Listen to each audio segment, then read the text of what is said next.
Millions of commuters in Britain's capital, London, are facing travel chaos as workers on the underground system go on a 24-hour strike. There's a queue system in place on the overbridge for platforms 1 and 2. These platforms can only be accessed via the overbridge. It took me 20 minutes, and it's taken me an hour and 15 already, just to walk, because I'm not, the buses are mental, so I'd rather just walk. Now we're basically just going to Gatwick, so I don't know. The tube is out, so I guess it's going to affect us because we're going to Victoria Station, right? Long lines were seen outside of taxi stations as well as bus stops, while many roads in the city were gridlocked. The RMT Workers Union says that the industrial action is in response to staffing reductions and the closure of ticket offices. Nearly 900 people have so far been dismissed from their jobs. The union and transport authorities held several rounds of talks, but to no avail. Britain's railway networks were also hit by a series of strikes in 2016. Southern commuters have already suffered months of delays, cancellations, and walkouts due to a row over the introduction of driver-only operated trains. Tony Gosling is an investigative journalist who joins us.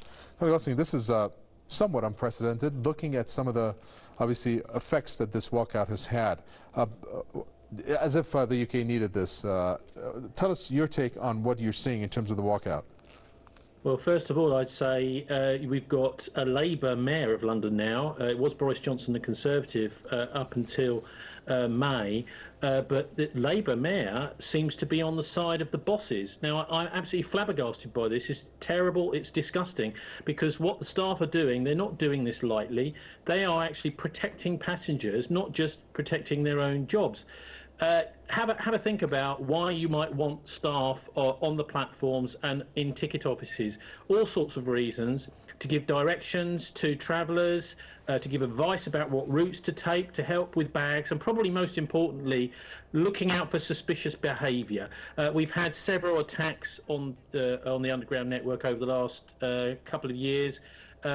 Also, I mean, whether they are exactly terrorist attacks or not, it's really important to have staff on the stations, as everybody with half a brain cell knows. So I cannot understand why this so-called Labour Mayor of London is siding with the bosses. It's a crazy idea to get rid of the staff, because they're the most important, other than the actual trains themselves, factor of how to help people get around London safely. Do you think that there won't be a agreement because of the fact that you have, as you said, the London mayor siding with the bosses? Will there not be agreement made there? What's going on is a provocation and a deliberate confrontation by the bosses. Look, London Underground was privatised in 2005, just before the 7/7 London bombings. Quite clearly, the privatisation didn't help with that, did it?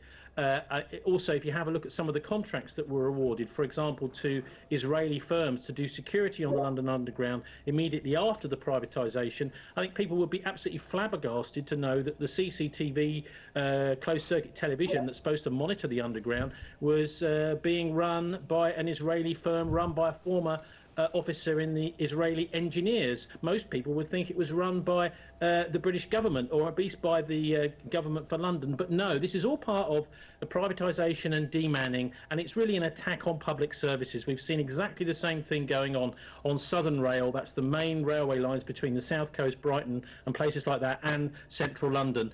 Government really doesn't intervene because government doesn't care. The only thing they care about is money. So long as you put your money in a ticket machine and get on a train to go from A to B, that's all they seem to care about. And they don't understand that the service on the Underground of helping people get around the city is crucial, and now the staff are crucial to that. If you start getting rid of the staff, of course they're going to complain, and the Mayor of London is totally out of step with 90% of Londoners in backing the bosses on this. Thank you. Tony Gosling there, investigative journalist.